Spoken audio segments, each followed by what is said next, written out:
Olá pessoal, sejam bem-vindos a mais um episódio da Rádio Roundabout.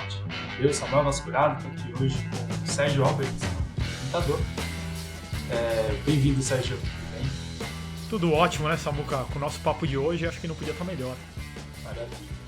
Bom, pessoal, o Sérgio mora nos Estados Unidos já tem alguns anos e acompanha bem de perto o que se passa lá nos Estados Unidos.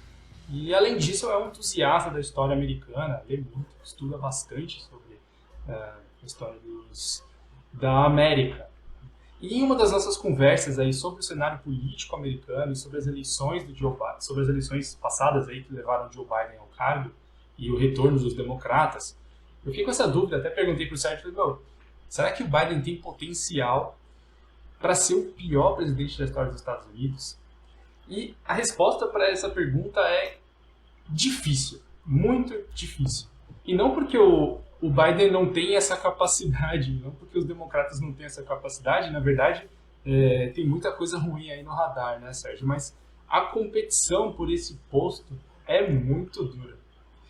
E claro que tem presidentes ruins nos Estados Unidos, como qualquer lugar do planeta ao longo da história, mas tem um presidente em específico, um cara que é responsável por grandes transformações nos Estados Unidos, para pior. E é sobre esse cara que a gente vai falar hoje. Sérgio, na sua opinião, quem que é o pior presidente da história dos Estados Unidos? Ó, eu realmente espero que não seja o Joe Biden, porque se for o Joe Biden, assim, é uma catástrofe sem fim, né? Como você bem colocou, Samuca, a gente olha pra trás, olha pra história americana, embora tenha uma história, presidentes até um pouco melhores que os presidentes brasileiros, alguns deles, né? Mas se você olhar lá pra trás e for olhar principalmente dos presidentes mais famosos americanos, é catástrofe atrás de catástrofe atrás de catástrofe. São os presidentes das guerras, são os presidentes das mortes. Esses são os caras que são tidos como os grandes presidentes. Então, quando a gente tava discutindo lá atrás, putz, o Biden entrou, é um cara que talvez esteja gaga, literalmente, né?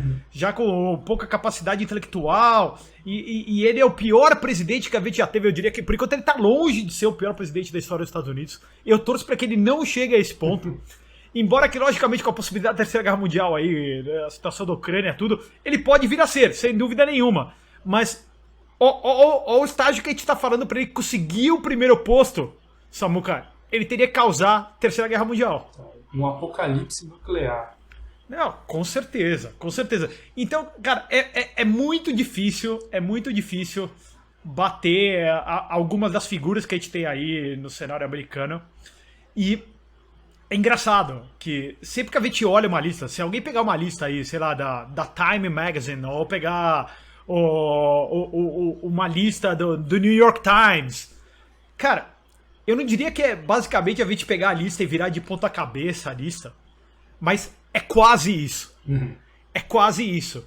Então, como eu tava falando, em geral, para ele, os grandes presidentes da história dos Estados Unidos são todos aqueles que estiveram envolvidos com guerra. E eles são tidos muitas vezes como vítimas, que tiveram que lidar com essas guerras, mas quando a gente começa a estudar um pouco mais da história... Como se tivesse sido um imperativo entrar naquela guerra. Então, aí você vai estar falando que fosse imperativa a entrada. Eles falam assim, não é nem que foi imperativa entrar, aconteceu a guerra.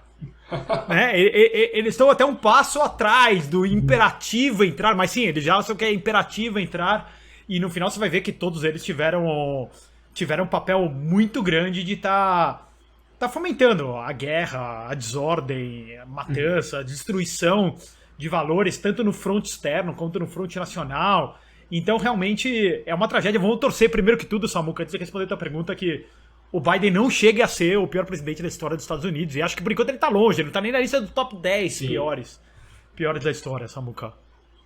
Isso aí. Mas quem que é esse cara aí, você? Cara, eu acho que tem um debate entre três figuras que podem ser colocados como o pior da história dos Estados Unidos.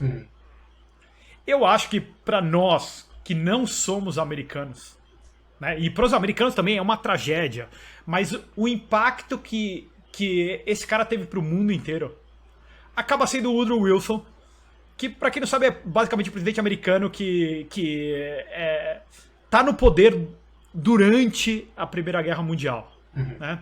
Os outros dois que sempre tem que estar nessa discussão, Samuca, e acho que o Woodrow Wilson a gente vai falar bastante, eu vou fazer minha defesa do porquê ele é pior do que os caras que vêm a seguir.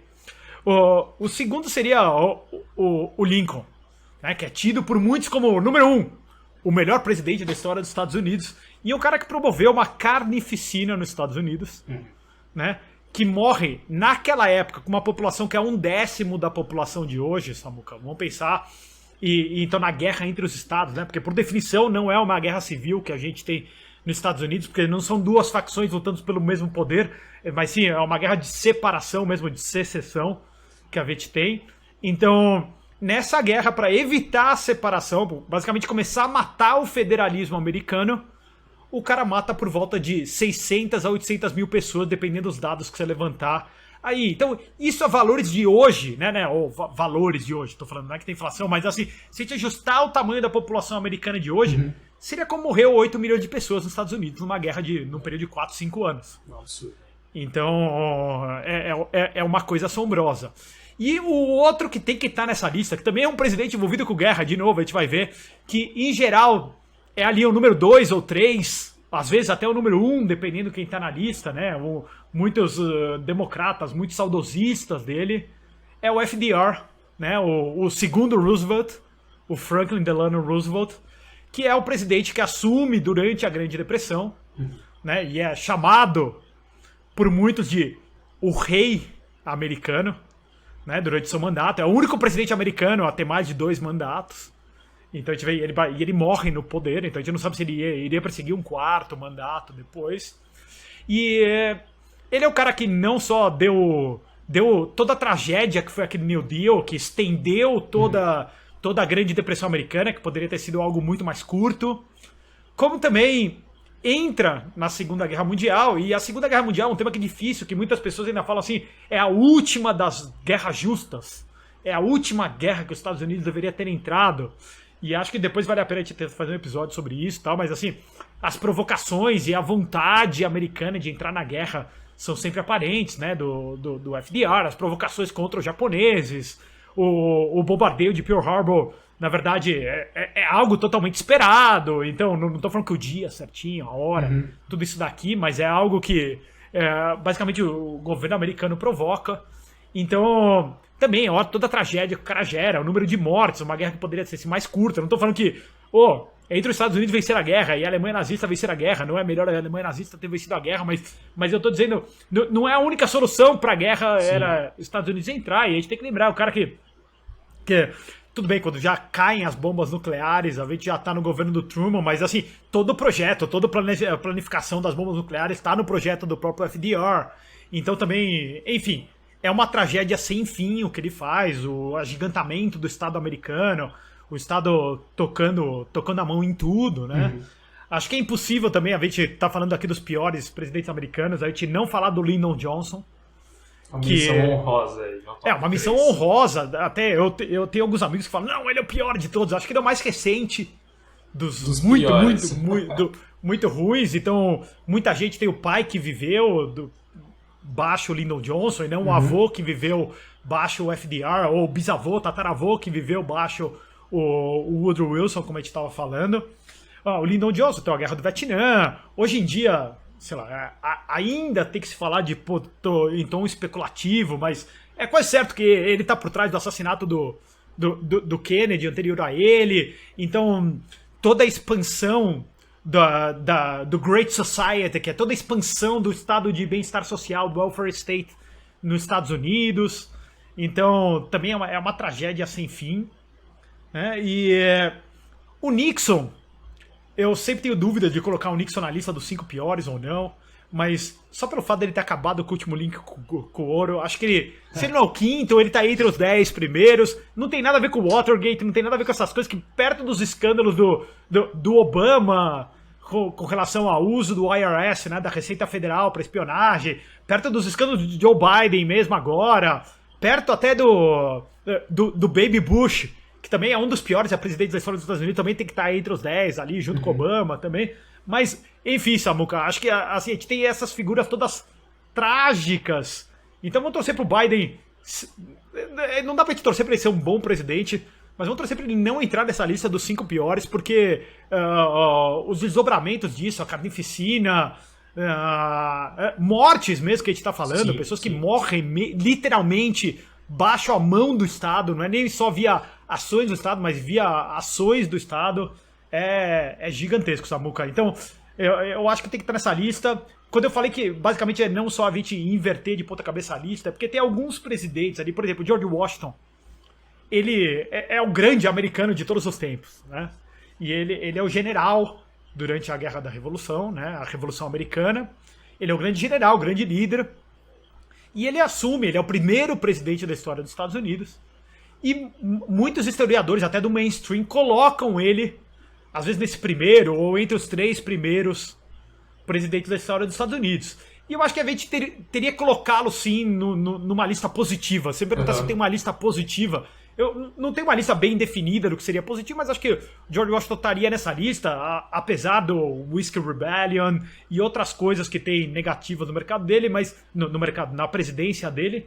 Mas acho que só o fato... a gente falou que o FDR, o apelido dele era o rei da América, né? Sim. Porque de tanto tempo que ele é presidente e tudo. E o George Washington é muito legal você ver que é um cara que, se ele quisesse naquela época, ele poderia ter sido presidente pela vida dele até o falecimento dele nos Estados Unidos. E após 2 mandatos, por livre e espontânea vontade, ele fala, eu deixo de ser presidente dos Estados Unidos. E vai viver uma vida, ele muda, volta a morar na fazenda dele, que era o que ele fazia antes da Revolução, basicamente, né? Então, e é das coisas mais raras no mundo todo, né? Um presidente, um político que abre mão de poder. Você fala do George Washington, a gente pode até citar um exemplo aqui brasileiro, no Brasil, né? Dom Pedro I abriu mão do poder. Aqui no Brasil, abriu mão do poder em Portugal. Em diferentes situações, ele também foi uma figura rara nesse sentido, né? E aí são sempre casos que a gente tem que citar como casos louváveis, né? Casos louváveis, sim. Então eu acho que o George Washington, apesar de algumas falhas, a história que ele sempre concordava com a última pessoa que ele falava, então tem todo aquele debate sobre se haverá o Banco Central americano já logo nesse primeiro mandato ou não. Então ele conversava com o Thomas Jefferson, ele decidia que não haveria. Daí ele conversava com o Alexander Hamilton e haveria. E ele acaba optando no final, a última pessoa que ele conversa, acho que é o Alexander Hamilton. Então realmente nasce o primeiro central banco dos Estados Unidos, que não tem nada a ver com o Banco Central, que não tem nada a ver com o Fed, que também nasce em 1913, a gente vai falar agora. Sim, que é do episódio de hoje. No episódio de hoje, Samuca. Mas... Então, o campeão aí é Woodrow Wilson. Woodrow Wilson, Samuca. Acho que não... Cara, eu já debati muito esses 3 primeiros colocados ali, ele, o FDR e o Lincoln. E... eu não consigo fugir dele, cara. Porque você olha pra tudo que a gente vive hoje... né? E talvez o grande evento do século passado e que determinou esses últimos 100 e poucos anos da história do Ocidente é a Primeira Guerra Mundial. Sim. E o Woodrow Wilson, cara, ele é figura central, não no início da guerra, mas no desdobramento da guerra, tudo que acontece e tudo que acaba vindo. E fora isso, no fronte doméstico, ou seja, no fronte doméstico, tô falando até independente da guerra, antes da guerra, ele traz coisas que são uma tragédia, como a gente tá falando, o Fed, o Banco Central Americano, o imposto de renda, né? Até então não existia imposto de renda nos Estados Unidos e era tido como inconstitucional. Então, as tragédias dele são gigantescas, Samuca. Vamos falar sobre isso. Rapidinho aqui, só passar por uma breve biografia do Wilson. Ele é do estado de Virgínia, nasceu em 1856, foi reitor da Universidade de Princeton, que fica em Nova Jersey, e foi lá que ele conduziu uma série de avanços. Ele é considerado responsável por transformar Princeton em uma das principais universidades do mundo, referência, né, não só nos Estados Unidos, mas referência no mundo todo. Foi também governador do estado de Nova Jersey, e se tornou em 1913 o 28º presidente dos Estados Unidos. Ele ficou no poder de 1913 até 1921 e pelos seus esforços no pós-guerra, sobre os quais a gente vai falar aqui hoje, ele venceu o Prêmio Nobel da Paz em 1919. Vamos falar sobre o Prêmio Nobel também. O Wilson morreu em 1924, aos 67 anos, depois de complicações na sua saúde, que também é importante para entender como foi a presidência do Wilson. Ele sofreu um stroke, sofreu um derrame, né, durante o seu estadia no cargo, sua administração, e isso foi extremamente importante para uma série de decisões que são tomadas, muitas vezes tomadas talvez pela sua esposa, ou as decisões que ele tomava, ou os materiais que ele lia, eram decididos pela sua esposa, na época em que ele estava realmente no pico ali da doença.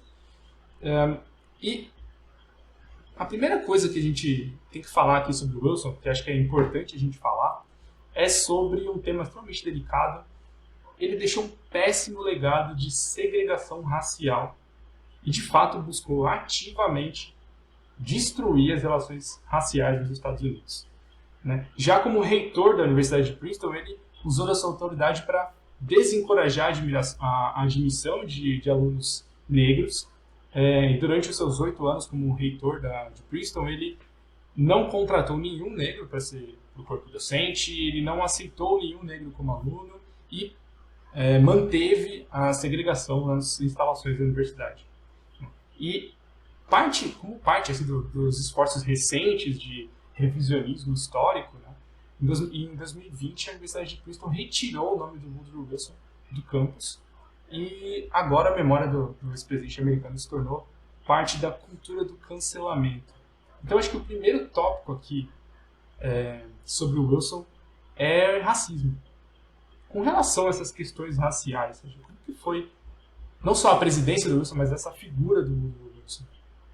Cara, o Woodrow Wilson, a gente tem que parar para pensar, ele é uma figura do sul dos Estados Unidos, né? Ele cresce na Geórgia, né? A Geórgia é o sul, bem em cima da Flórida, e ele é um cara que nasceu ainda antes da Guerra Civil.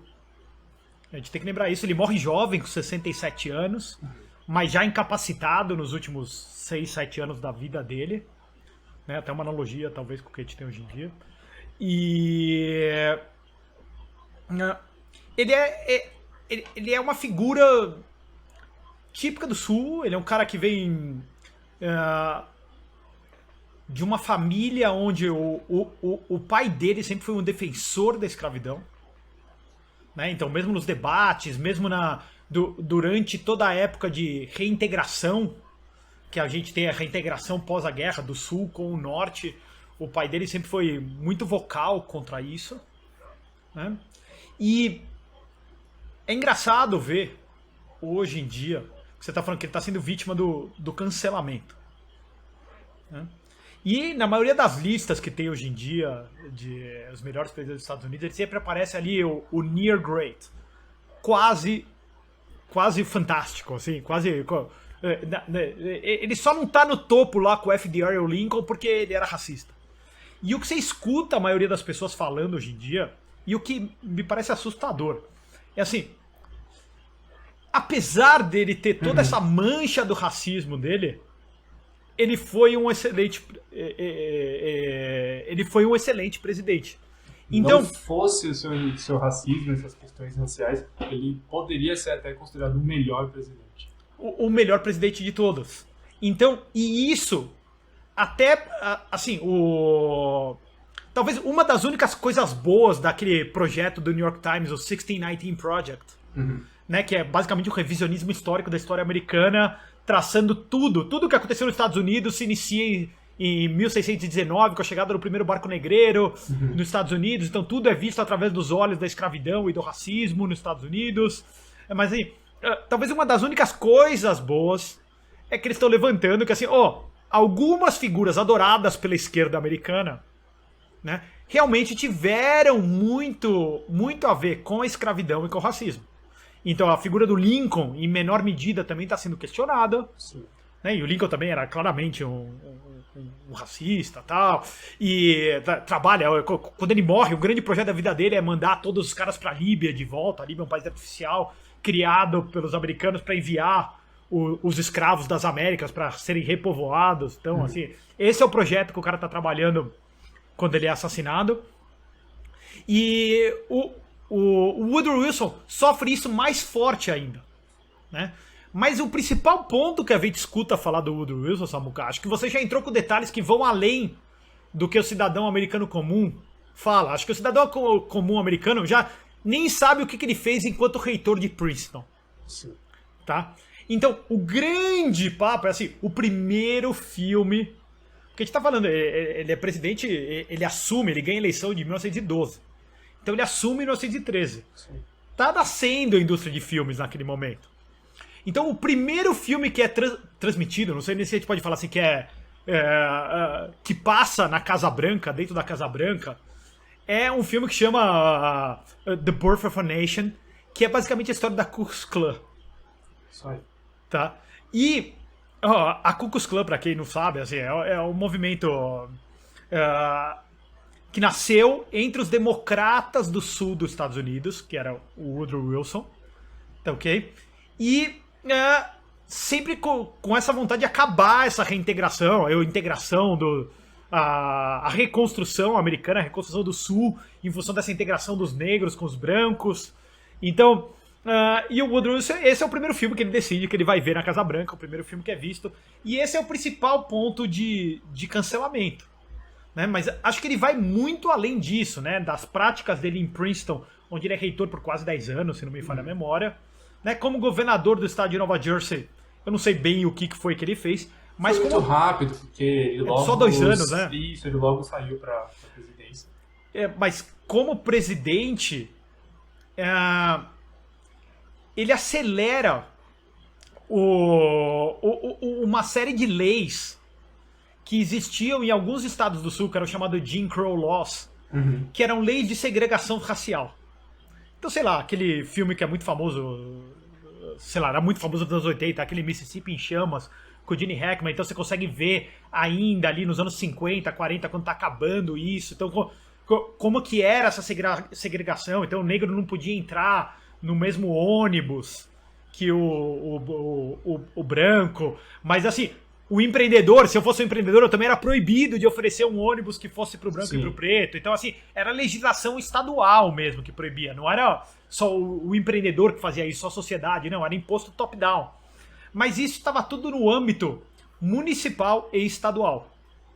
No âmbito federal, a gente basicamente não tinha isso. E o que o Woodrow Wilson traz de novidade? Ele traz isso pro governo americano.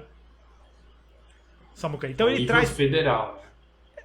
Não só para o nível federal, ele não consegue impor isso nos estados do norte, mas ele consegue impor isso administrativamente no governo americano. Então ele demite. Tem negros trabalhando em Washington, ele demite os caras ou cria segregação. E tem até uma história, uma anedota de um rapaz que trabalhava, eu não lembro qual departamento agora, mas ele trabalhava e em função da natureza do trabalho dele não podia ser segregado. Então que a natureza do trabalho não permitia. Então o que ele faz é colocar uma jaula em volta do cara. E o cara trabalha de dentro de uma jaula. É bizarro. Tá ok? Então esse é o cara que é um dos ídolos da esquerda americana. É esse cara aí, o Woodrow Wilson. E Samuca, acho que esse ódio dele contra outras raças, e isso também é muito pouco conversado, não é algo só contra os negros. É assim que ele trata a América Latina. Ele fala o tempo inteiro, tanto que ele se envolve militarmente no México, ele tem problemas na Guatemala, ele tem problemas... E essa é a atitude dele contra todos os latinos dos países latinos. Assim, não, eles são... Eu não lembro qual a expressão que ele usa, mas é como se ele falasse assim, eles são um bando de macacos e nós temos que ajudá-los a... Eles não são civilizados, acho que a expressão que ele usa é essa. Então nós temos que ajudá-los a serem civilizados. O que tem muito a ver com toda a visão dele do que é um governo, do que deve ser, Samuca. Então esse racismo dele está presente não só na política doméstica, não só internamente nos Estados Unidos, mas também na sua política externa, né?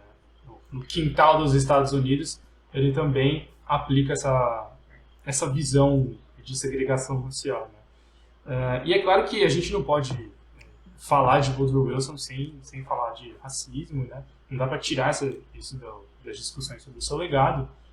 Mas parece, foi bem o que você falou, Sérgio.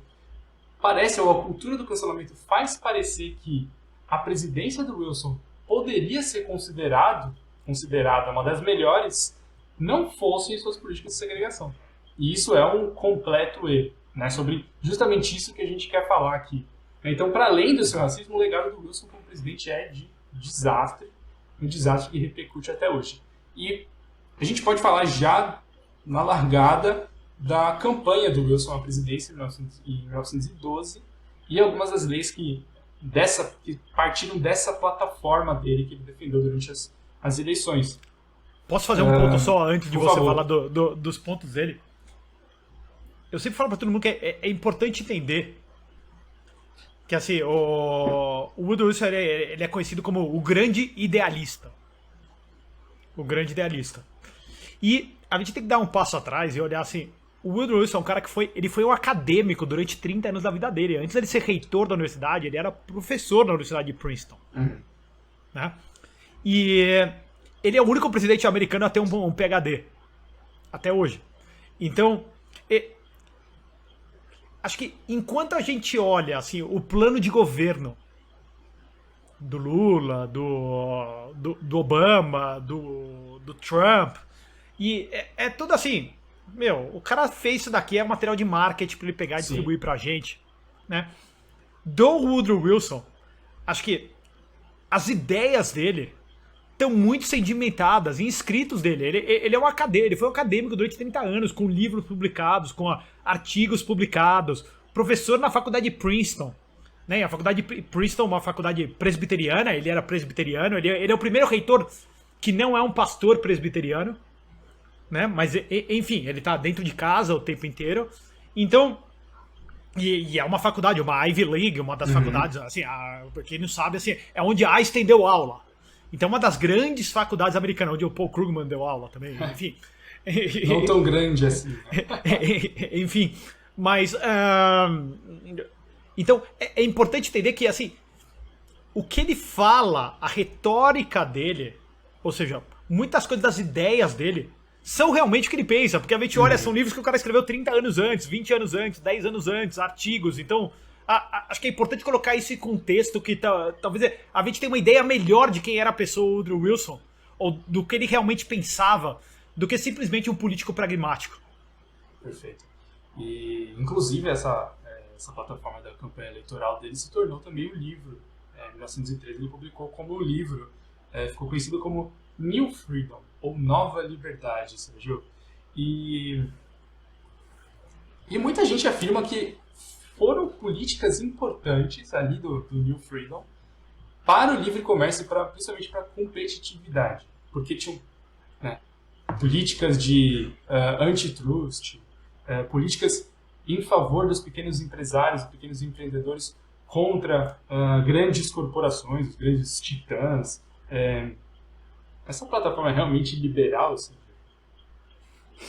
Quer dizer, é daí que sai, inclusive, o imposto de renda. Tá tudo dentro dessa grande plataforma que ele impõe logo nos primeiros anos de governo. Sim. Não, então, o Woodrow Wilson, ele é talvez o principal símbolo da era progressista nos Estados Unidos, que chama de Progressive Era. Né? E até a eleição de 1912, se você for parar pra pensar, a eleição de 1912, assim, Theodore Roosevelt concorrendo como independente, ele já tinha sido presidente 2 mandatos anteriormente, não em seguida, né? Ele tinha sido presidente até 1909. Antes do Wilson foi o William Taft. Né? O William Taft. Então, daí o Theodore Roosevelt vai brincar aí pelo mundo, vai caçar. Não lembro agora se é antes ou após a eleição que ele vem aqui. Que ele vem aqui pro Brasil. Que ele vem pra Amazônia com o Marechal Rondon lá, isso. Enfim. Mas eram 2 personalidades muito diferentes, porque o TR era um man of action, né? Como ele fala, é um cara de ação. Ele lutou na guerra, na guerra de liberação de Cuba, na guerra do Spanish-American War. Ele foi o chefe de polícia de Nova York. Ele caçava o mundo inteiro. Então, sei lá, eu descobri o TR quando eu era pequenininho, porque eu gostava de caçar, então via o TR caçando. Até filmes mais recentes, aqueles filmes do museu com o Ben Stiller e com o... Owen Wilson. Né? Com o Owen Wilson também, e o que se matou, o comediante lá, como é que chama, que faz o papel do TR? Robin Williams. O Robin Williams faz o papel do TR. Isso. Então, assim, ele é uma figura super carismática, né?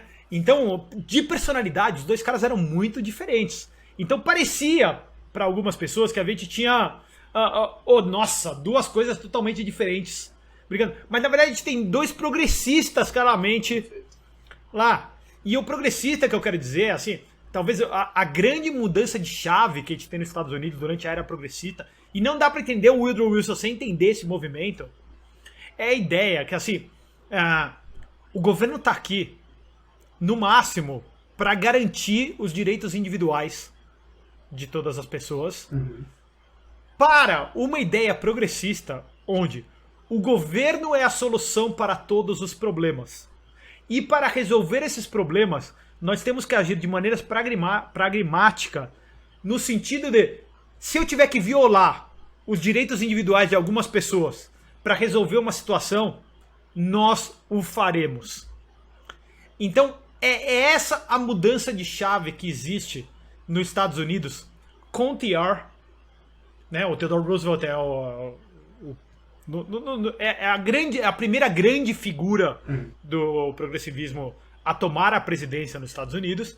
E o Woodrow Wilson é o cara que acelera tudo. E hoje o que a gente vive é basicamente um desdobramento desse legado do Woodrow Wilson, Samuel. É o ponto de inflexão, o momento em que o coletivismo se sobrepõe na política ao individualismo. Né? O coletivismo... Indivíduo, né? O político como engenheiro social, sim, o Estado como uma ferramenta, como uma possibilidade de fazer um paraíso na Terra. Isso aí. E como basicamente sempre quebrando ossos, né? Como reflexo disso, as eleições de 1912 foram das mais apertadas da história dos Estados Unidos, né? Foi, acho que, a última vez que que 4 candidatos receberam mais de 5% dos votos cada, né? Sim, então foi extremamente apertado também em função disso. Né? Em função disso, em função do TR não estar concorrendo pelo Partido Republicano. Porque ele foi presidente pelo Partido Republicano de 1901 até 1909 e ele concorre como independente. Assim, provavelmente se ele tivesse concorrido com a bandeira do Partido Republicano, o Woodrow Wilson não teria sido presidente, tá? O que eu não sei se é melhor ou pior, porque o TR também é um cara que adorava fazer guerra. Se, assim, o posicionamento dele com relação a entrar na guerra ou não era só que, assim, deveria ter entrado antes do que o Woodrow Wilson, né? O Woodrow Wilson até faz campanha para o segundo mandato, que é a eleição de 1916, né?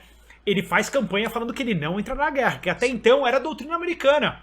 Não vamos nos meter nas complicações que os europeus ficam fazendo no continente deles. É problema deles. Mas enfim, em 17 ele muda de ideia e... Enfim. Mas vamos lá, acho que tem coisa pra gente falar antes dele entrar na guerra, né, Samuca? Vamos falar um pouquinho sobre Federal Reserve. Você já antecipou aí pra gente que o Federal Reserve, que é o Banco Central Americano, o Fed, né, foi criado em 1913, já no governo do Wilson. É uma discussão longa, uma discussão, né, que durou vários anos, não começou com o Wilson, mas terminou ali, e ali que foi assinado em dezembro de 1913, o Federal Reserve Act, que buscava, até trouxe aqui, Sérgio, estabelecer bancos de reserva federais, fornecer uma moeda elástica, fornecer meios de redescontar papel comercial e estabelecer uma supervisão mais efetiva do sistema bancário americano. Né? E além de criar o Banco Central Americano, Wilson também trabalhou progressivamente para reduzir a importância do ouro como moeda e para desvalorizar o dólar. Esse é, inclusive, um dos argumentos para explicar a duração da Primeira Guerra Mundial e, posteriormente, a duração da Segunda Guerra Mundial, diferente das guerras anteriores, ela continuou mesmo depois dos países já estarem ali meio que cambaleando, meio que quase destruídos, é que os países agora tinham, os governos agora tinham essa possibilidade de imprimir dinheiro e não dependiam mais daquela âncora do ouro, né? Mas todas essas ações do Wilson no campo monetário, o que significou isso na prática, Sérgio? Samuca, então, essa é uma discussão, como a gente falou, ela tá no ambiente americano desde basicamente o seu primeiro governo, o próprio Lincoln chega a emitir papel moeda, o Banco Central Americano esse que é extinto em 1811, é extinto no sentido ele não é renovado o charter dele, né? Ele não é renovado. Mas em 1812 ele volta a existir e daí ele é abolido pelo Andrew Jackson nos anos 30, né? De 1830 e sempre tem essa vontade, né? O Lincoln chega a imprimir dinheiro diretamente, o Tesouro imprime, não é nem o Banco Central, os Continentals que até surgiu uma expressão depois que vale tanto quanto o Continental, quer dizer que não valia nada, né? O dinheiro. Mas é uma tragédia, sem dúvida nenhuma, a criação do Banco Central. Até hoje em dia, é um legado que a gente tem. É algo que é dado pelos economistas keynesianos, pelos economistas clássicos, pela galera da MMT, todos como assim. É um fato da natureza que existe. Não, nesse desenho que a gente tem hoje, né? Ele mudou bastante o desenho de 1913 até aqui. Mas é algo que é trágico, porque é uma maneira de taxar a população, né? Taxar, se apropriar de recursos da população, e é uma maneira mais silenciosa de todas. Né? Mais silenciosa de todas, e de estender as guerras. Né? E embora os Estados Unidos receba muito ouro durante a guerra, ouro da França, ouro da própria Inglaterra, né? Os Estados Unidos aumenta gigantescamente a sua quantidade de reserva de ouro, porque para financiar a Inglaterra ele fala, tá bom, me manda teu ouro aqui, mas são os germes de um século que a gente tem, agora mais de um século, né? 1 século e 10 anos, aqui 23, de tragédia monetária, de crises econômicas, de guerra, e a gente tem que lembrar que o século passado é o século da guerra total. A gente tem 2 guerras mundiais, fora outros conflitos que a gente tem espalhados por aí. E não é coincidência. Não é coincidência nenhuma a existência de bancos centrais e guerras que se perduram durante tanto tempo, que são financiadas durante muito tempo. Porque uma guerra tem uma restrição de recursos. Claro, perfeito, eu ia falar justamente isso, né? Porque as guerras, elas acabavam quando acabava o dinheiro da população. Quer dizer, elas eram financiadas por impostos, no momento que as pessoas não tinham mais de onde tirar dinheiro, o governo não conseguia mais taxar as pessoas, as guerras acabavam, tinham que acabar. A diferença, a partir de 1913, da Primeira Guerra Mundial em diante, é que os governos não precisam mais taxar diretamente as pessoas, não precisam mais financiar as guerras por meio de impostos. Eles podem simplesmente imprimir dinheiro. E é justamente o que é feito da Primeira Guerra Mundial para frente, e tudo em função, eu diria que a pedra fundamental para isso é a criação do Banco Central, em 1913, do Federal Reserve. É a criação do Banco Central americano, e aqui acho que tem um ponto que é importante, que o Woodrow Wilson é meio que um mago em utilizar a retórica para falar que ele está fazendo uma coisa, enquanto na verdade ele está fazendo outra. Né? E aqui é uma que ele fala assim, nós temos que diminuir o poder dos bancos de Nova York, porque o Nova York sempre foi o mercado financeiro americano. Então, a retórica dele é, com a criação do Fed, a gente vai poder ter vários bancos centrais, como o Banco Central, o Fed hoje é o Fed de Nova York, o Fed de St. Louis, o Fed ali tem o da Califórnia, agora tá me fugindo da cabeça quantos que são, mas são 7 ou 8 espalhados pelos Estados Unidos. E ele falava, isso vai fomentar o crédito, vai fazer com que o pequeno agricultor, o pequeno empreendedor possa se beneficiar dessa expansão creditícia, e a gente vai tirar a dependência desses caras de Nova York. E assim, quem monta o Fed é o JP Morgan com os amigos dele e tal. Então, não faz nada no final, ele só faz essa consolidação de poder, e o Fed vira uma máquina de financiar. Em troca desse monopólio, ele financia o governo federal americano. Então, é uma tragédia sem fim, Samuca, a criação do Fed. Por esse ponto, se a gente tem, se pelo menos se eu tenho na minha lista o Nixon ali em 5º lugar ou em 6º lugar, só devido ao fato dele ter acabado com o último link, o Woodrow Wilson também estaria entre os top 5, só por esse fato, só pela criação do Fed. Mas daí tem o fato que leva talvez ele ao topo da lista, né? Que é a Primeira Guerra Mundial. Não, né? Então, assim, vai lá. Posso falar um ponto anterior, acho que, antes de a gente falar desse daqui. Que eu falei da retórica dele, e até a retórica dele da entrada da guerra. Sim. Porque acho que se a gente começar a falar da guerra, daí a gente vai ficar só falando da guerra. E tem um ponto que é fundamental falar do Woodrow Wilson, que é o imposto de renda A gente só nos Estados pincelou, Unidos, né? a gente só pincelou. Ele era proibido na Constituição americana. Tanto que tem que ter uma emenda nova, se não me engano, é a 18ª emenda dos Estados Unidos. Eu posso estar errado, se alguém estiver aí escutando, faz um Google pra ver certinho isso daí. Mas assim, tem que ser criada uma nova emenda para poder existir o imposto de renda nos Estados Unidos. Era algo que os pais fundadores se preocuparam em excluir, em proibir na Constituição americana. E ele traz para a Constituição americana, ele traz esse problema que é o imposto de renda, que é o pior de todos os impostos, e ele traz com toda essa retórica, Samuca, de, não, a gente tem que ajudar uns, a gente tem que taxar outros, e ele, anteriormente, ele usa uma retórica, que eu diria que eu e você estaríamos junto com ele, a maior fonte de recurso do governo americano eram tarifas de importação. Assim como era uma das causas da Guerra da Secessão lá atrás, e continua sendo a principal fonte de financiamento do governo americano, são as tarifas de importações. Então ele vira e fala assim, pessoal, não dá mais, a gente tem que acabar com as tarifas de importação, não sei o que, não sei o que. Meu, eu estaria junto com ele. Você não estaria junto com ele. Só que ele se faz de toda essa retórica para impor o imposto de renda. E o imposto de renda que começa pequenininho, vira essa tragédia. Na época do FDR, que a gente tá falando ali nos anos 30, nos Estados Unidos, chega a ter o top bracket lá, tem quase 90% de taxação. Logicamente isso se reduz durante o tempo, porque ninguém pagava, ninguém declarava, enfim. E é uma situação impossível, como aconteceu com a França, agora recentemente, 10 anos atrás. A França tentou ter essas taxações, todos os franceses com dinheiro mudaram para a Espanha ou para a Inglaterra. Foram embora. Então, é algo literalmente viável, mas o imposto de renda é algo que corrói a alma, a estrutura da sociedade americana com o longo do tempo. Então é algo que a gente não pode esquecer que ele fez. Que eu digo, que a administração dele fez. É algo que provavelmente era inevitável naquele momento da história, naquele momento progressista.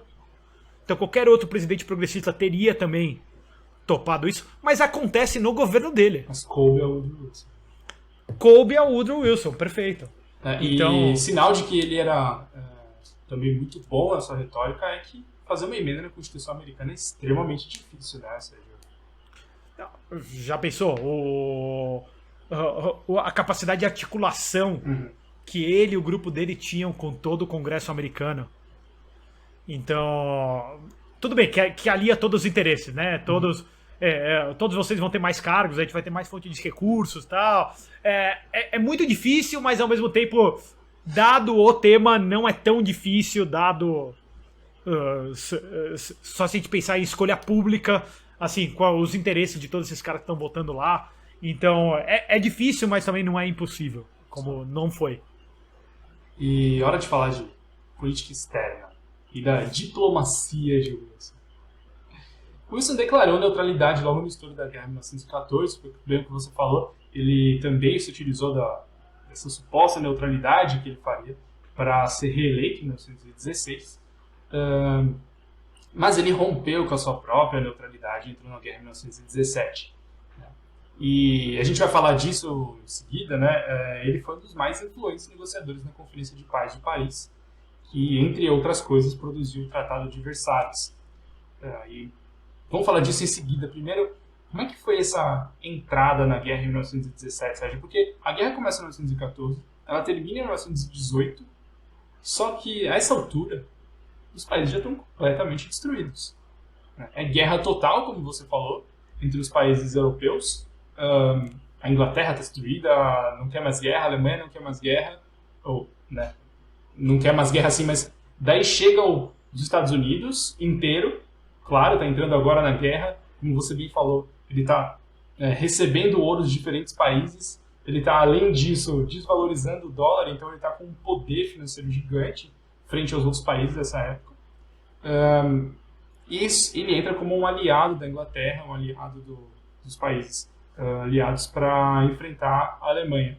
E daí também começa toda essa necessidade dos inimigos dos Estados Unidos, inimigos dos seus aliados, de uma rendição total. Esse é um dos motivos da guerra se estender por mais um ano depois da entrada dos Estados Unidos. Como que é esse... Como que isso acontece, Sérgio? Então, guarda esse ponto da rendição total aí. Se eu não falar da rendição total, você me cobra dele. Mas é importante a gente entender o que foi a Primeira Guerra Mundial. Não que a gente vá fazer uma análise profunda da Primeira Guerra Mundial aqui, porque acho que vale 5 episódios. Vale uns 5 episódios. Eu pessoalmente sou fascinado até dando um passo atrás, acho que eu sei muito sobre o Woodrow Wilson por estudar muito dois assuntos que ele é muito envolvido. Um que é a criação do Federal Reserve. Sim. Então, acontece durante o governo dele. E o outro por estudar a Primeira Guerra Mundial, que é um dos meus assuntos favoritos de estudar com relação à história do século passado. E a gente tem que entender que esse momento que a gente está da guerra, então, e o momento dos Estados Unidos sempre teve essa filosofia que, cara, a gente não vai se meter nos conflitos europeus. A gente quer se livrar da Inglaterra, a gente não quer se meter nessas guerras europeias. Sim. Isso é problema deles, eles ficam causando confusão lá. Vamos fazer a nossa paz aqui, fazer nossas coisas aqui. E os Estados Unidos, logicamente, toda essa filosofia americana, ela vai pouco a pouco se desdobrando. Até então, até a entrada dos Estados Unidos na guerra em 1917, o único conflito que os Estados Unidos tinha tido fora das suas fronteiras, então, tinha sido a guerra contra a Espanha, o Spanish-American War, pela libertação de Cuba e nas Filipinas. Que já foge um pouco da doutrina americana de não ir para outros lugares. Uhum. Mas se parar para pensar, Cuba está a 90 milhas da costa americana, é quase como se fosse um país fronteiriço. Então, não estou defendendo a entrada dos Estados Unidos nessa guerra, mas estou falando assim, não é só uma diferença de grau, até uma diferença de classe os Estados Unidos ir para uma guerra na Europa do que ele lutar ali na guerra de Cuba. É um evento horrível, não precisava ter acontecido então. O TR até tem uma história grande lá. Mas, então, essa é a filosofia americana, e isso é esse é o sentimento americano. E a gente tem que lembrar que nesse momento, assim, um lado da guerra são ingleses. O outro lado da guerra são alemães. Nos Estados Unidos, obviamente, a gente tem muito inglês e tem muito alemão. Então até existia um sentimento de, cara, não vamos entrar nessa batalha, senão a gente vai dividir, inclusive, o nosso próprio povo. Então, primeiro governo do Woodrow Wilson, ele está querendo implementar toda essa agenda que você estava mencionando aí, Samuca, e fazendo todas essas outras besteiras dele, né, criando o FTC, o Federal Trade Commission, piorando as leis antitrust. Então ele cria o Clayton Act, que faz com que o Sherman Act seja pior ainda do que era antes. Então, ele vai fazendo todas essas besteiras dele. O governo americano vai crescendo o tamanho. Mas o Woodrow Wilson sempre teve dentro dele essa vontade de... embora ele seja uma figura do Sul, ele representa muito a figura do puritano do Nordeste, do Nordeste americano, no sentido de impor a visão de mundo dele sobre os outros para salvar essas outras pessoas do que é que esteja acontecendo com elas, né? Tanto que a frase famosa dele é vamos fazer um mundo seguro para a democracia, né? Essa é uma frase dele muito utilizada na hora que ele justifica a ida dos Estados Unidos para a guerra. E o Wilson também, a gente tem que pensar, ele era um cara de família inglesa, né? Ele era o que nos Estados Unidos chama de anglophile, assim, o cara que amava tudo que era inglês, tudo que era da Inglaterra, todas essas coisas. Então ele se sentia culturalmente próximo também da Inglaterra. Mas ele faz a campanha dele de reeleição, inclusive com a bandeira: não vamos entrar pra guerra, essa guerra é um problema deles. E cara, tô com ele. É um problema europeu, né? E esse é o cenário americano nesse momento. E o cenário europeu da guerra, qual que era esse momento? Se a gente pensar em 1916, a gente já tem 3 anos de guerra. Uma guerra que a gente achava que, assim, em 1914, quando começa a guerra, o sentimento que existia na Europa era: no Natal a gente tá de volta. Esse é o sentimento que tinha na França e na Alemanha. Okay? Porque pensa, tinha uma geração de franceses, alemães e ingleses que nunca tinha enfrentado uma guerra. A última guerra tinha sido a Guerra Franco-Prussiana, em 1871. Então, existia muitas pessoas ligadas ao exército que tinham essa vontade de guerrear.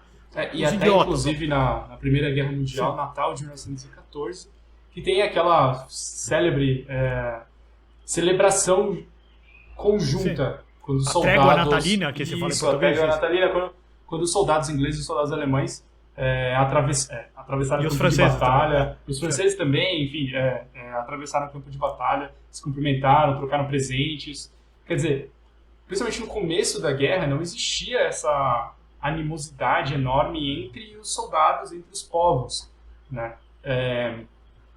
Que estavam envolvidos ali nos países, sim, envolvidos na guerra. Sim, a animosidade ela vai piorando conforme vai piorando o tempo da guerra e vai, claro, piorando. A guerra de trincheiras, que é algo que é um inferno mesmo. Tolkien fala, Tolkien estava na Batalha do Somme, né, e ele fala que era basicamente um inferno, e basicamente ele usa parte dessas imagens para descrever como que é a Terra dos Orcs. Uhum. Assim, aquilo tudo desprovido de vida, tal. Então, final de 1915, começo de 1916, tá? A guerra tá partindo para uma paz sem vencedores, que é uma expressão depois que o Woodrow Wilson se apropria, né? Mas tá partindo para esse caminho, porque a guerra não avança há 2, 3 anos, ela avança 1 quilômetro para o lado, 1 quilômetro para o outro. E em 1916 a gente tem as duas batalhas mais sanguinárias da guerra, que são a Batalha do Somme dos alemães contra os franceses, dos alemães contra os ingleses, e a Batalha de Verdun, que é o Somme dos franceses. Uhum. Né? Então, dos franceses contra os alemães. E são batalhas. A Batalha do Somme morre 60 mil ingleses no primeiro dia de batalha. Morre não, tem baixas, né? Então, entre feridos e mortos, são 60 mil pessoas. É algo pra gente parar pra pensar assim, é insano. Num dia de batalha. E a guerra tá partindo pra esse cenário. Só que a Inglaterra, os Estados Unidos, embora declare neutralidade no começo da guerra, ele começa a financiar os ingleses e os franceses, e ele se recusa a financiar os alemães. Tudo bem, ele está financiando, recebendo ouro, mas mesmo assim os Estados Unidos está investido financeiramente nessa guerra, uhum, de uma ou de outra partida. E os ingleses, a gente estava falando de recursos, eles precisam de recursos para lutar a guerra. Eles começam a achar recursos nos Estados Unidos. Então a possibilidade de paz perante os ingleses e os franceses, principalmente perante os ingleses, porque a guerra não está sendo lutada em território inglês, ela está sendo lutada em território francês, né? Quem está sofrendo mais são os próprios franceses. Então, existe o sentimento nessa época de queremos a paz, mas ao mesmo tempo existe o sentimento dos governantes ingleses que não, a paz não virá. A gente tem recurso, a gente vai continuar lutando, a gente vai continuar brigando. E esse sentimento ele piora a partir do momento que os Estados Unidos começam a demonstrar vontade de entrar na guerra. A ponto que os ingleses chegam num momento e falam: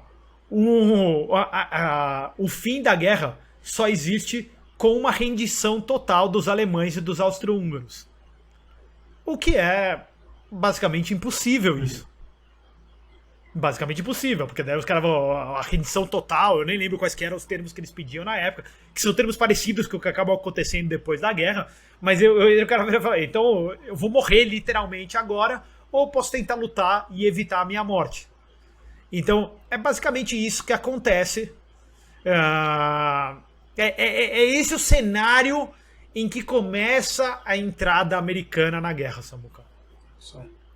E foi em 1917 que os Estados Unidos entram, a guerra terminou em 1918. E aí começa a Conferência de Paz de Paris. E é extremamente curioso isso, né? Porque parece que os caras que vencem o Nobel, é comum que o cara que vence o Nobel da Paz está completamente envolvido no contrário da paz, na guerra, né? No caso do Wilson, ele estendeu a guerra, ele levou o novo país para a guerra, estendeu a guerra, matou mais gente, fez parte da negociação de pós-guerra, né? E os diferentes tratados que dali surgiram. Ele foi figurativo ali, dos mais influentes ali naquela negociação. Não, acho que figurativa, e o ponto importante que você falou que ele estendeu a guerra, porque existe muito uma narrativa que os Estados Unidos não tinham o que fazer. Porque, olha só, tinha um barco, que era um barco maior que o Titanic. Né? O Titanic afunda o que? 1913, 1912, eu não lembro direito. Então, é construído um barco maior que esse ainda, que é o Lusitania. Né? E o Lusitania é afundado pelos alemães, pelos submarinos alemães. E isso é um afrontamento, porque onde já se viu, o Lusitania era um barco de turistas. E a vez só tem turistas indo para a Inglaterra nesse momento. Então, que afronto que é esse? Então, parece que os Estados Unidos é vítima. E um ponto importante de pensar até na guerra contra a Espanha também é um false flag. No sentido que o Maine explode, mas assim, não são os espanhóis que explodem. O Maine é um barco que está atracado no porto de Santiago de Cuba e ele explode de um dia para o outro. E hoje em dia é sabido por evidências históricas e forênsicas que a gente tem tudo que assim, não, explodiu de dentro para fora. E ele explodiu dentro para fora porque ele tinha muita pólvora, tal, não devia estar lá, mal cuidado, explode o barco e é a justificativa. No caso da Guerra Civil Americana, também, assim, tem um barco que está lá provocando o pessoal em Charleston, South Carolina, o tempo em Port Sumter, provocando os caras o tempo inteiro, e uma hora tem um idiota lá que dispara um primeiro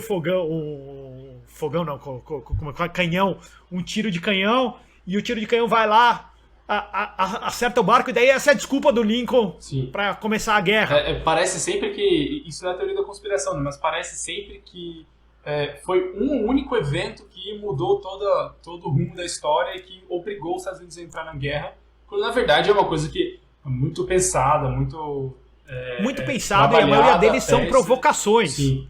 São provocações, são o que chama nos Estados Unidos de false flags. Que assim, eles são feitos para que o outro lado dê o primeiro tapa. Perfeito. Okay? Então, o Lusitania mesmo é um barco. Hoje em dia, ele estava transportando munição pra caramba de um lado pro outro, inclusive soldado de um lado pro outro. E os submarinos alemães falam umas 3 vezes: pare, não venha. Os submarinos distribuem papéis nos Estados Unidos. Os submarinos, os alemães distribuem papel falando: pessoal, não aborde a Lusitania. A Lusitania estará transportando armamento. Se ele estiver na região, nós vamos explodir o Lusitania. E eles falam, e tem narrativas do capitão alemão que disparou o tiro, falando, puta, que disparou o primeiro tiro, e o barco afundou inteiro. Em parte ele afunda inteiro, porque na hora que dispara o primeiro tiro tem explosões internas em função do armamento. Ele falou assim, não esperava que afundasse inteiro de forma tão rápida, porque o Titanic são horas e horas para afundar. Esse ele afunda, sei lá, de maneira muito rápida. Então, não é algo que acontece do nada. Os Estados Unidos está mandando armamentos, os Estados Unidos está financiando. Então, e ele não é o estopim, não é assim a última gota da água, mas ele é quase a última gota da água. A última gota da água é como que fala? Um telégrafo que fala, né? Um telegrama. Um telegrama. Um telegrama que o governo mexicano recebe e é interceptado pelos ingleses, né? Obviamente os ingleses interceptando ali, e que os alemães falam, se os Estados Unidos entrar na guerra, vocês entram na guerra do nosso lado e a gente garante o Arizona, o Novo México, sei lá, não lembro quais outros, que é o telegrama Zimmermann, que falam. Porque Zimmermann era o cônsul alemão no México. E daí esse é tido como o estopim, mas é importante a gente lembrar que assim, existe uma série de provocações dos Estados Unidos e uma vontade de boa parte de pessoas do governo americano de entrar na guerra. Então, existem negociações o tempo inteiro, e essas negociações não são honradas pelos Estados Unidos, por isso eu não quero dizer que a Alemanha está certa de fazer a guerra, fazer nada disso, mas eu tô falando, assim, não é que não tinha como entrar na guerra. É uma situação muito mais complexa do que simplesmente atiraram no Lusitania, então agora a gente tem que honrar o Lusitania, como Pearl Harbor também. Né? Assim, não, aquilo não aconteceu do nada. Os japoneses foram provocados de maneira muito grande pelos americanos e quase colocados contra a parede, num corner. Então acho que isso também remete a gente hoje em dia, Samuca, talvez na hora que a gente fala que a única saída para o fim do conflito Ucrânia-Rússia é a rendição total da Rússia, eu acho que a gente tem que pensar nos desdobramentos do que isso pode ter. Perfeito. Tem que estudar história. Né? As pessoas que realmente caem nesse conto aí do vigário americano, estudar um pouco mais de história, né? E assim, a gente falou da entrada dos Estados Unidos na guerra, queria falar um pouquinho aqui do final da guerra, então. Acaba a guerra e quando começam as negociações de paz. Conta um pouco pra gente, Sérgio, o que foi que aconteceu no final da guerra e depois da guerra. Então, no fronte doméstico, todos os esforços de guerra, eles são trágicos para a definição do que é o papel do governo americano. Então, durante a guerra, a gente tem que financiar os esforços de guerra. E acho que eu sempre te falo que a vida é muito mais criativa, a vida real é muito mais criativa do que a ficção. Uhum. E durante o governo do Woodrow Wilson, uma das maneiras que ele decide que ele vai pagar pela guerra é a criação do stamp tax. O stamp é dos selos. E se a gente olha para trás, lá, 1776, Revolução Americana, o Tea Party, qual que é a última gota, o que faz estalhar a guerra? O que é? É o stamp tax que os ingleses impõem sobre uma série de selos lá que precisava. Todo mundo tinha que ter um stamp para fazer alguma coisa. Então ele cria um novo stamp tax durante a guerra. Tá, ok? Esse é o primeiro ponto que, para mim, embora ele não tenha um efeito gigantesco, mas ele tem um efeito, um simbolismo, um simbolismo gigantesco.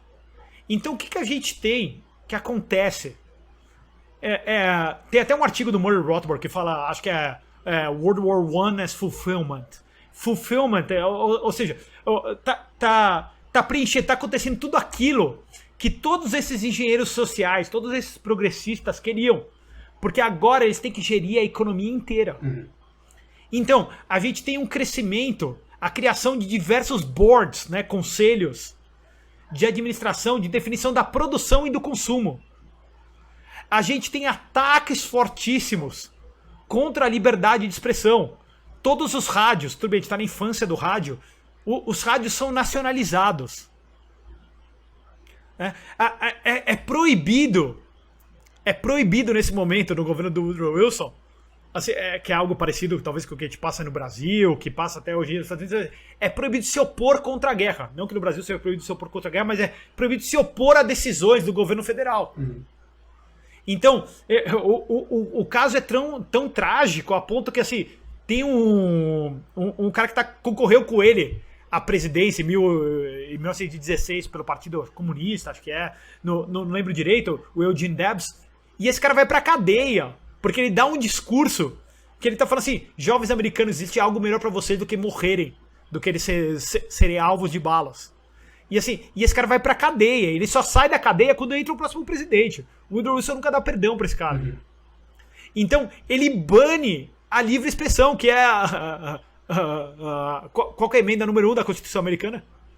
Então, assim, a livre expressão, free speech, né? Então, ele bane isso. E ele cria, inclusive, o ato de espionagem, que é o Espionage Act, que, assim, que é usado até hoje. O Assange é processado nos Estados Unidos em função do Espionage Act. O Snowden não pode voltar para os Estados Unidos em função do Espionage Act. Então, como dizem, a primeira baixa da guerra é a verdade. Né? É a verdade, sempre. Sempre. E isso é o que acontece durante o governo do Woodrow Wilson. Então, no fronte nacional, é trágico. A gente vê, assim, começa a ter regulamentação, os roots, as raízes do que viria a ser o FDA hoje em dia, nasce lá. Todo o controle da produção de alimentos. Importante até falar que está muito longe de ser uma unanimidade a entrada da guerra nos Estados Unidos, a época no país, né? Como você bem falou aqui, assim, até acho que uma informação aqui importante para o pessoal que acompanha a gente, a maior parte dos imigrantes da história dos Estados Unidos vem da Alemanha, né? Até mais do que ingleses, né? Então, isso significa que, sei lá, em termos de antepassados e tal, a proximidade do povo americano, de maneira geral, a Alemanha também é grande, é considerável, né? Então entrar na guerra contra a Alemanha é para muitos americanos uma afronta também, né? É um erro gravíssimo. Ele proíbe falar alemão dentro do país, sendo que você tem uma população gigantesca de pessoas que nem sabiam falar inglês, só sabiam falar alemão. Então, tem situações muito complexas do que começa a ser esse novo Estados Unidos, esse Estados Unidos do progressivismo. Não é que piora tudo de uma hora para outra, eu tô dizendo assim, depois da guerra, relaxam muitas delas, mas nunca volta ao estágio inicial que a gente estava. Muitas dessas sementes são plantadas e muito do que o FDR vem fazer, e o FDR ele trabalha na administração do Woodrow Wilson, em algum desses boards, eu não lembro qual deles, esses boards de produção, conselho de produção, do que deveria ser feito ou não. Então, e ele chamava até, o Woodrow Wilson é o meu pai político, até um negócio meio que daddy, political daddy, daddy é papai, né? Sim. Então, assim, até meio weird o jeito que ele trata o Woodrow Wilson, mas... Então, toda essa planificação da economia americana, que por isso não quer dizer que naquele momento a economia americana já é sempre ser planejada, mas durante a guerra ela começa a ser planejada. E isso fica na cabeça de todos esses progressistas, todos esses engenheiros sociais. Assim, se a gente planejou durante a guerra, a gente pode planejar posteriormente. A oportunidade do planejamento central e o gosto é bom. O gosto é bom. Mais. O gosto é bom. Por isso que aquela frase do Randolph Bourne está correta, que assim, a guerra é a saúde do Estado. Então, aí, ó, por isso que é o fulfillment de todas as ideias progressistas, de tudo que o Woodrow Wilson pensava lá, enquanto ele era um simples acadêmico. E o Rothbard tem uma situação também semelhante a essa, né? Da guerra como saúde do Estado. Saúde. Perfeito. E aqui já... Caminhando aqui para o final da Primeira Guerra Mundial, a gente tem a Conferência de Paz de Paris, o Tratado de Versalhes. O Tratado de Versalhes provocou um enorme ressentimento na Alemanha.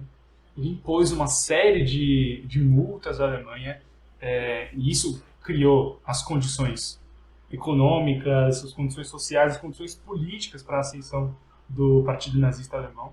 Então, as consequências do Tratado de Versalhes são catastróficas, né?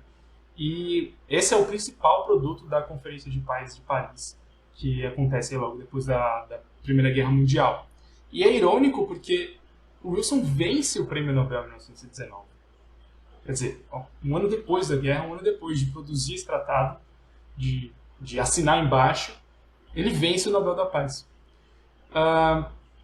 Queria falar um pouquinho sobre isso, sobre essa figura do Wilson associada à paz. A paz. Então, acho que é o ponto que a gente tem que pensar que assim, é muito mais retórica do que os fatos e as consequências das ações que foram tomadas. E a gente tem que olhar lá para trás e ver se os Estados Unidos não entram nessa guerra, a guerra acaba por volta de 16. Dificilmente a gente tem a Revolução Russa, dificilmente a gente tem a União Soviética, dificilmente a gente tem a Guerra Fria, e é quase certo que a gente não tem a Segunda Guerra Mundial. Então, os efeitos do desdobramento da entrada dos Estados Unidos na guerra, eles são catastróficos. Eles são uma data importante, a gente está em 2023, são 100 anos desde da morte do Marco Alemão, em 1923, né? Que é o caso mais famoso, mais emblemático de hiperinflação na história, né? Quando o Marco Alemão valia nada, e parte desse processo de hiperinflação da Alemanha tem a ver com o Tratado de Versalhes e as multas que a Alemanha tem que pagar. Não, tem 100%, e talvez o único bom livro do Keynes seja o livro que ele está criticando o Tratado de Versalhes. Sim. E ele critica as corretamente consequências econômicas da paz. Isso, exatamente, dessa falsa paz, né? E que na verdade é só um hiato aí pra gente voltar a brigar, voltar a lutar. E, inclusive, muitas pessoas que participaram da Primeira Guerra são líderes na Segunda, né? Até Hitler estava na Batalha do Somme, ele é ferido na Batalha do Somme.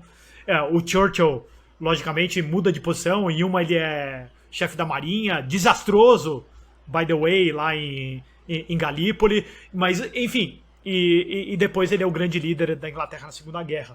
Mas, então, é catastrófica a entrada dos Estados Unidos, a extensão da guerra e a maneira com que é acabada a guerra.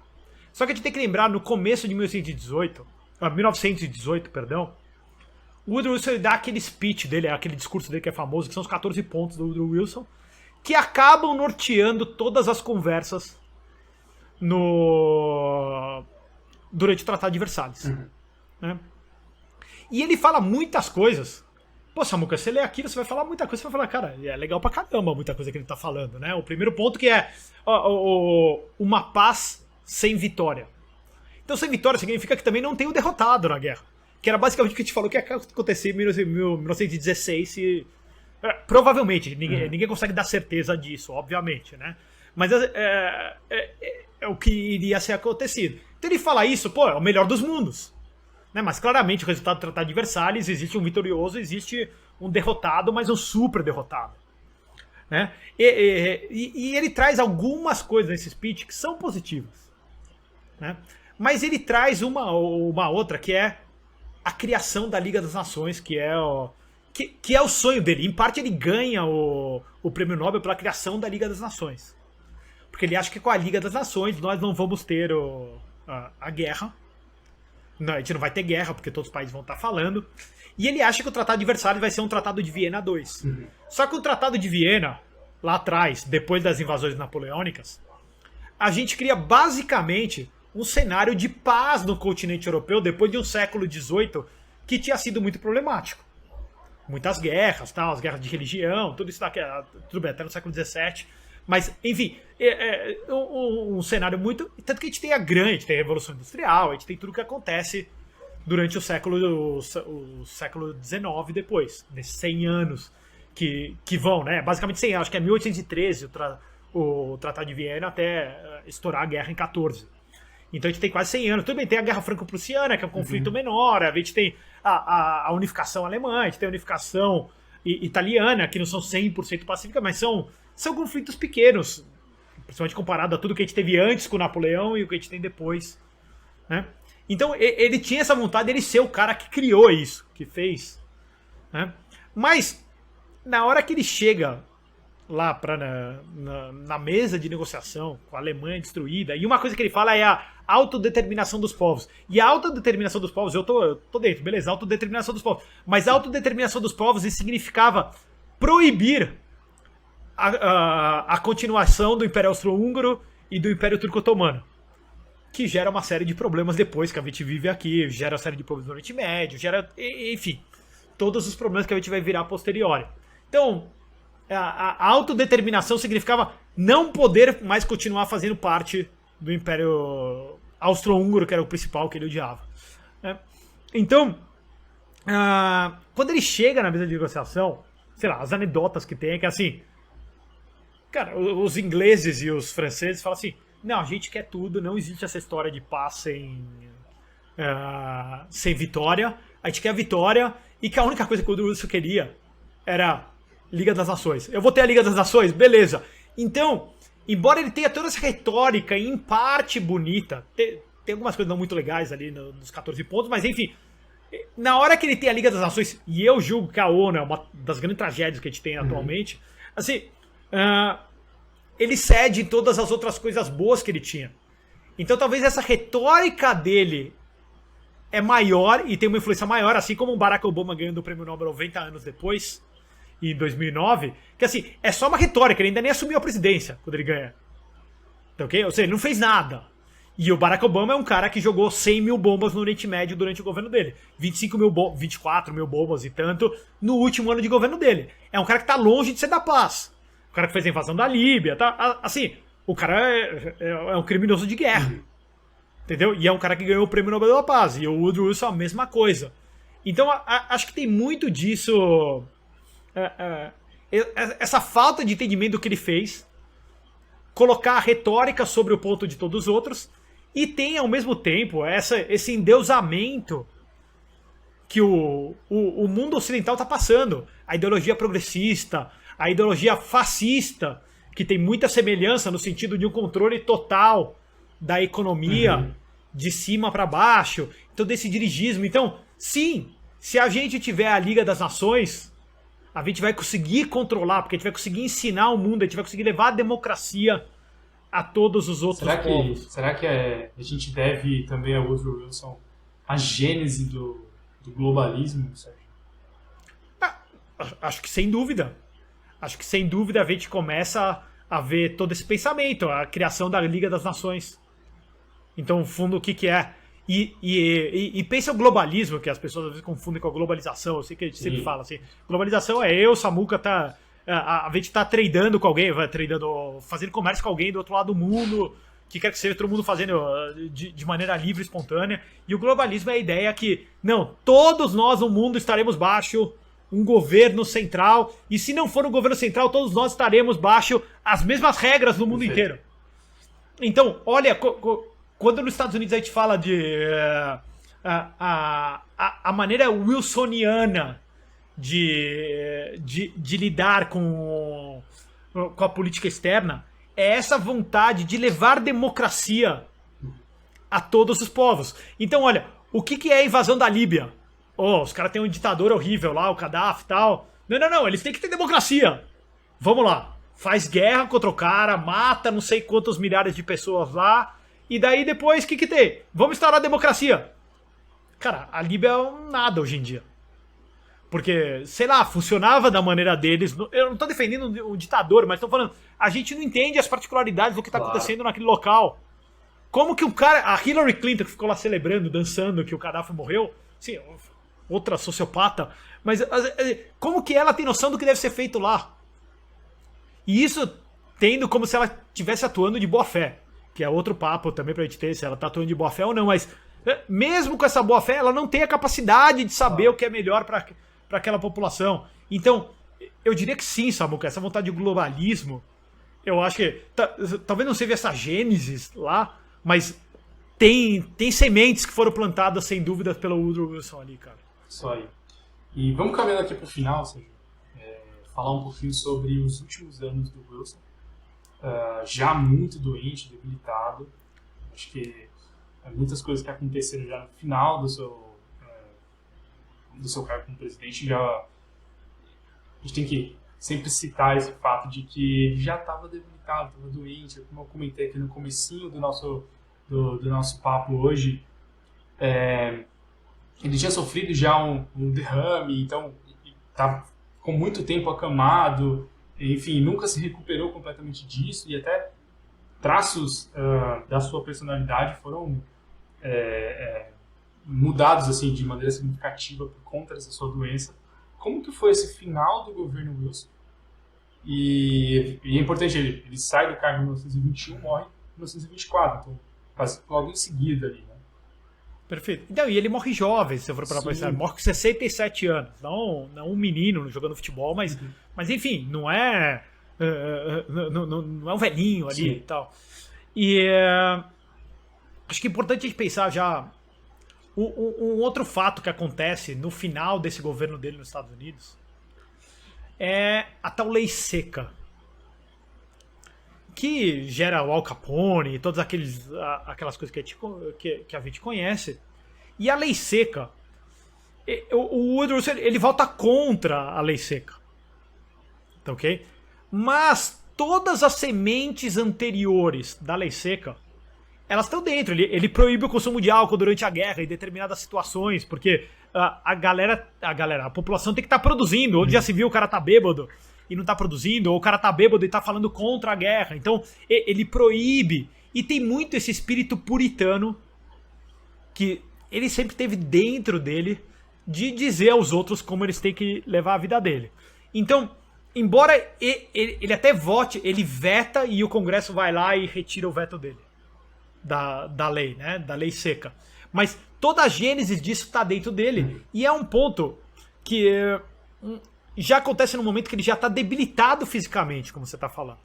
E dizem as más línguas, sei lá, fofocas, não sei, nunca estudei esse assunto a fundo, mas que a mulher dele é a vice-presidente mais poderosa da história dos Estados Unidos, mais poderosa, inclusive, do que a Hillary Clinton. Dizem que ela é a primeira presidente mulher da história dos Estados Unidos. A primeira presidente mulher. E é importante, a maioria das pessoas acha que assim, não, é a mulher dele de toda a vida, tal. Não, ele fica viúvo no começo da presidência dele. Perfeito. E ele casa com essa mulher, não sei, acho que 1916, alguma coisa assim. Então é alguém que é nova na vida dele também. Eu não sei muito sobre a história da vida dela, mas assim, não é a esposa dele de toda a vida. E até aqui a gente tem até bem com um paralelo dele com o Joe Biden. Dizem que a Jill Biden aprova muitas coisas, ó, o Dr. Biden, né, que ela é doutora. Então, que ela que aprova muitas das coisas que o Biden acaba assinando ou não, tem que passar por ela. E nesse momento eu falo realmente, e acho que ele tem esse stroke que ele tem, né, esse derrame que ele tem, é no meio ou perto do meio de 19. Então quando chega mesmo a tratativa do tratado de Versalhes, ele já está debilitado. Então esses últimos 2 anos de governo dele é basicamente a mulher dele, a mulher dele fazendo a administração. Perfeito. A maneira como é descrito esse período, ou a forma como ela toma essas decisões é o seguinte: dos diferentes documentos que chegavam para o presidente analisar, ela selecionava quais documentos ele iria analisar. Então ela fazia essa espécie de triagem. Então é dessa forma que é apresentada a participação dela nesses últimos anos do governo do Wilson. Sim. Então é trágico, é triste ver isso. E é mais um paralelo com o que a gente está vivendo hoje com o Biden. Então, respondendo a tua pergunta, acho que a tua primeira pergunta, se o Biden poderia ser o pior presidente da história dos Estados Unidos, é muito difícil ele superar tudo o que o Woodrow Wilson entregou pra gente, e a gente hoje consegue enxergar com 100 anos de distância. 100 anos removido de tudo aquilo que ele fez. Então a gente consegue enxergar, inclusive, as consequências de tudo que ele causou. Mas, ó, o cara... Vou fazer um recap rápido aqui. Vamos lá. Aqui, assim. Imposto de renda. Check. O Banco Central. Check. A criação de todos esses boards de dirigismo econômico. Né? Do FTC, do FDA, de todos esses caras. Os germes de todos eles estão lá. A entrada na guerra. A entrada na guerra, per se, já causa um genocídio sem fim. Sim. As consequências da entrada americana na guerra, assim, a gente não pode falar com certeza absoluta, mas acho que a gente consegue inferir com algum grau de segurança que muito dificilmente teríamos a Revolução Russa, muito dificilmente teríamos a União Soviética, muito dificilmente teríamos a Guerra Fria, muito dificilmente teríamos a Segunda Guerra Mundial. Então, muito difícil... Não. Daí muito dificilmente não. Acho que com relação à guerra, esses são os fatos extremos que levam à guerra. Do outro lado, assim, ele passa... Ele coloca toda essa ideia progressista, que é a ideia que impera no Ocidente hoje em dia, Samuca. Que o governo é a solução para todos os problemas que existam. E a gente viu isso agora nesses últimos anos na era dos lockdowns. Assim, todas essas loucuras que foram feitas, como o governo como agente, como dane-se as liberdades individuais, dane-se os direitos individuais. O que importa é o resultado social que o engenheiro social quer trazer. Então, é muito difícil o Biden pegar e conseguir superar tudo isso, embora ele faça um monte de besteira o tempo inteiro. Mas sim. E assim, além de tudo isso, né, tem o fator... Eu repito isso porque esse é justamente o ponto que a gente acaba concordando com esses analistas que afirmam que ele é um dos melhores presidentes. Né? Porque existe também essa questão de segregação racial. Ele não só reduziu ou ele interrompeu esse suposto processo ali de fim da segregação racial, como na verdade ele intensificou mesmo o apartheid nos Estados Unidos. Né? Ele intensifica, ele faz isso, e se o filho dele é FDR, o filho político dele, o FDR não piora tanto a situação dos negros nos Estados Unidos, o neto dele, então vamos colocar assim, o Lyndon Johnson, é o cara que depois complica toda a situação e leva toda a tragédia, porque até então os negros nos Estados Unidos vão tendo melhoras econômicas, com todos os seus problemas, os seus percalços que existem, mas eles vão tendo uma melhora de vida até chegar ao governo do Lyndon Johnson. De lá pra cá a gente tem uma piora em parte da população negra, não em toda, obviamente. Né? Então, sem dúvida, acho que esse é um ponto... Então, assim, Woodrow Wilson é um dos piores, ou o pior presidente da história dos Estados Unidos, inclusive por conta das questões raciais. E não o contrário, né? Inclusive, é meio que o bolo da cereja, pra você... Cereja do bolo. A cereja do bolo, perdão. Pra finalizar o todo de ruim que esse cara trouxe. E o que assusta, Samuca, quando a gente faz os paralelos, a gente tá falando que é difícil o Biden ser tão ruim quanto ele, mas a gente faz os paralelos a algumas das coisas que acontecem hoje. Então, questões anedóticas como essa dele ficar senil depois do... Não senil, mas ele ficar incapacitado depois do stroke dele, a mulher dele tá cuidando. No caso, o Biden com um grau de senilidade já avançado. Então, o quanto que a mulher dele, os handlers dele que tocam a presidência ou não. E o outro, toda essa postura com relação à guerra e todo esse agigantamento do Estado americano. Sim. Que, sim, tem se intensificado cada vez mais durante o governo Biden. Não que não tenha acontecido no governo Obama, não tenha acontecido no governo Bush filho, no próprio Trump em algumas questões. Mas, assim, sem dúvida, a inclinação da curva de aumento do escopo de atuação do governo americano tá maior. E até esse ódio racial, que foi muito fomentado durante o governo do Obama, tá sendo também muito fomentado agora no governo do Biden. E outras coisas que também estão dentro dessa agenda progressista, né? Dessa agenda. Eu acho que o ponto mais preocupante do governo Biden é justamente a guerra. E a forma como os Estados Unidos têm se posicionado com relação à guerra, né? Então, está completando agora um ano desde a invasão russa à Ucrânia. E é difícil, não dá pra gente antecipar absolutamente nada, mas os prognósticos não são bons. E acho sim que tem potencial para o Biden ser, sem dúvida, acho que sempre tem potencial, né? A oportunidade para o Biden ser o pior presidente da história dos Estados Unidos tá aí. Espero que ele não se aproveite dessa oportunidade, mas é difícil vencer o Wilson, né, Sérgio? É difícil, e vão torcer para ele não vencer o Wilson, porque se vencer o Wilson é a Terceira Guerra Mundial. Isso aí. Então... Bom, pessoal, muito obrigado. Hoje um papo longo aí sobre a história política dos Estados Unidos. Wilson é sim dos piores presidentes dos Estados Unidos e não o contrário. Acho que a gente elencou aqui vários motivos, vários argumentos que suportam aí essa opinião. E em breve a gente se encontra de novo no próximo episódio. Tá? Obrigado, Sérgio. Valeu, Samuca. Valeu, pessoal. Valeu.